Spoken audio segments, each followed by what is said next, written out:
और हमारे हक की लड़ाई अब आगे और तेज होगी और दफाखोरी करने वाले उद्योग इन पे अपनी जो संविधान की जिम्मेदारी है वो जिम्मेदारी का निर्वाह उनको करना होगा। चंद्रपुर प्रदूषण अफसर पर एफआईआर दर्ज। महाराष्ट्र के कैबिनेट मंत्री सुधीर मुनगंटीवार के मौजूदगी में चंद्रपुर में प्रदूषण कंट्रोल बोर्ड के रीजनल ऑफिसर तानाजी यादव पर एफआईआर दर्ज। कोलवासरी प्रदूषण से किसानों को नुकसान का आरोप, रामनगर थाने में केस दर्ज। मामले की जांच जारी।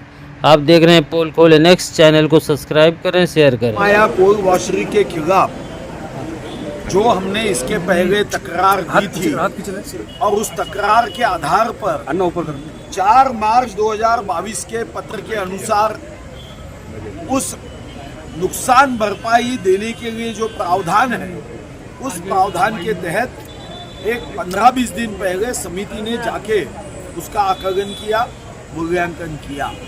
उस आकलन मूल्यांकन में 68,61,864 रुपया ये किसानों का नुकसान हुआ था और किसानों को ये पैसे देने के लिए कानून के प्रावधान में हमने बार बार उनको इस बात की जानकारी देते हुए आग्रह किया कि कानून से खेल मत करो। महामाया पे एनवायरमेंट प्रोटेक्शन एक्ट कलम 15 में जिसमें 5 वर्ष का कारावास है या 1 लाख का दंड है, हमने कहा था कि एनवायरमेंट प्रोटेक्शन एक्ट के तहत कार्रवाई करिए या फिर बीजेएस भारतीय न्याय संहिता के 223 में कार्रवाई करिए।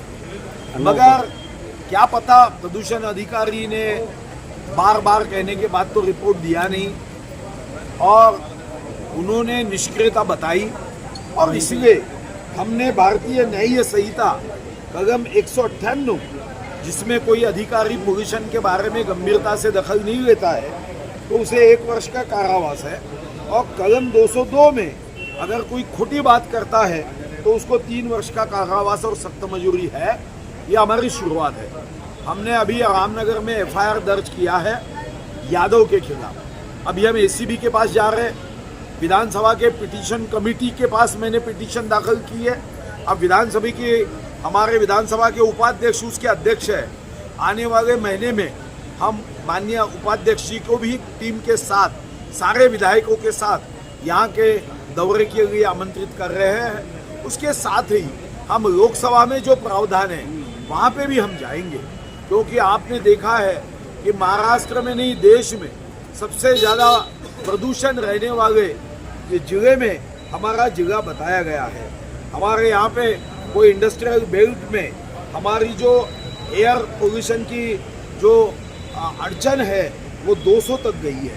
पानी में 10 से 30 mg हमारा बीओडी गया है और सबसे इम्पोर्टेंट बात जो है वो कॉम्प्रेहेंसिव एनवायरनमेंट पोल्यूशन इंडेक्स ये 70 होगा तो क्रिटिकल पोल्यूटेड माना जाता है। हमारे यहाँ तो 80 के ऊपर गया है। अभी इसके आगे लड़ाई जनता की लड़ाई है, हम जारी रखेंगे। नीरी से लेके यहाँ पे पर्यावरण के संदर्भ में लोक जागृति भी करेंगे और हमारे हक की लड़ाई अब आगे और तेज होगी और दफाखोरी करने वाले उद्योग इन पे अपनी जो संविधान की जिम्मेदारी है वो जिम्मेदारी का निर्वाह उनको करना होगा।